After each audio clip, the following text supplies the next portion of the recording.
ఇట్లా కాంగ్రెస్ పగ్గాలు అప్పచెప్పడంపై మీరేం చెప్తారు?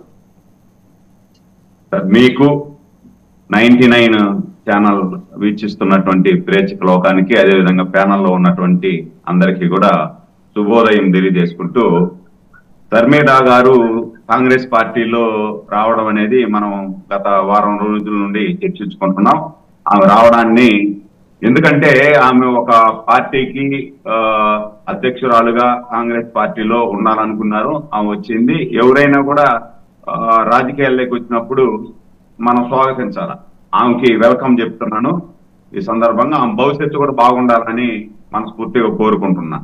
ఇకపోతే ఇప్పుడు ఆమె కాంగ్రెస్ పార్టీలోకి వచ్చినా లేకపోతే ఎక్కడికి వచ్చినా కూడా వైసీపీలో ఉన్నటువంటి వ్యతిరేక వర్గం, ఈరోజు వైసీపీలో ఉన్నటువంటి సింహభాగం అందరూ కూడా కాంగ్రెస్ నుండి వచ్చిన వాళ్ళే.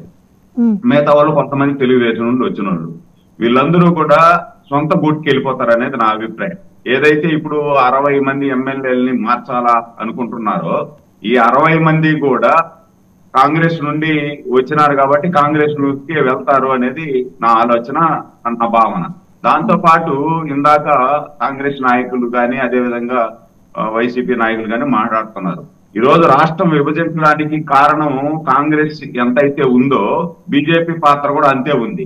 దాని తర్వాత ఈరోజు రాష్ట్రం నాశనం అవడానికి ప్రధాన కారణం ఈరోజు ఈ రాష్ట్రంలో పరిపాలన చేస్తున్నటువంటి జగన్మోహన్ రెడ్డి గారు.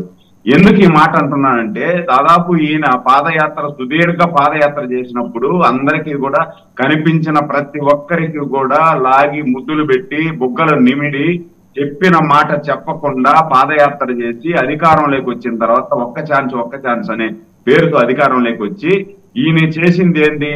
ఆ రోజు ఏం చెప్పాడు? ప్రత్యేక హోదా ఇవ్వలేదు, ప్రత్యేక హోదా వస్తే మనకు కంపెనీలు వస్తాయి, అభివృద్ధి వస్తుంది, ఇన్కమ్ ట్యాక్స్ ఎగ్జామ్షన్స్ వస్తాయి, ఇవన్నీ వస్తాయి. కాబట్టి చంద్రబాబు నాయుడు గారు ప్రత్యేక హోదా తేలేకపోయాడు.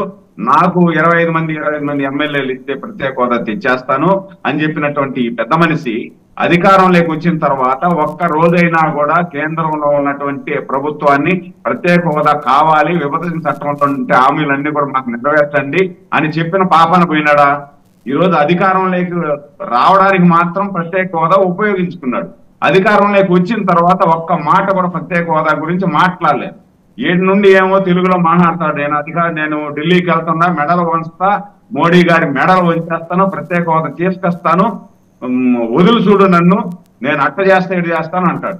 కేంద్రం ఆడికి పోయిన తర్వాత దండం పెట్టి, ప్రభు నువ్వే నాకు దిక్కు, నాకు ప్రత్యేక హోదా అవసరం లేదు, నా కేసులు మాఫీ చేసి నాకు ఏదన్నా అప్పులు ఇవ్వు, నాకు ఆంధ్రప్రదేశ్ లో డబ్బులు లేవు, అప్పులు ఇవ్వు అని చెప్పి అప్పులు తెచ్చుకుంటాడు.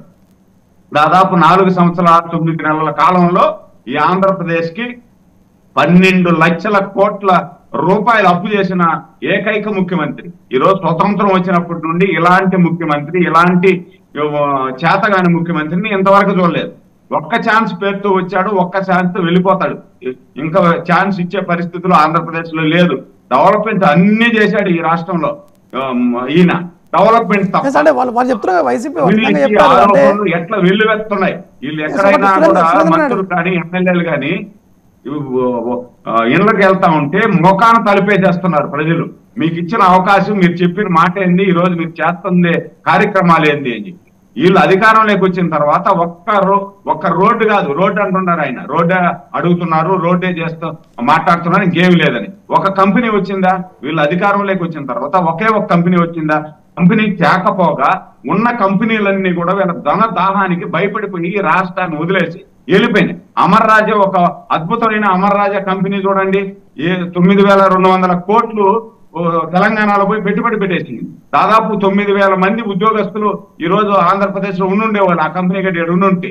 అదే విధంగా ఈ రోజు మనకు తిరుపతి కూతవేటు దూరంలో ఉన్నటువంటి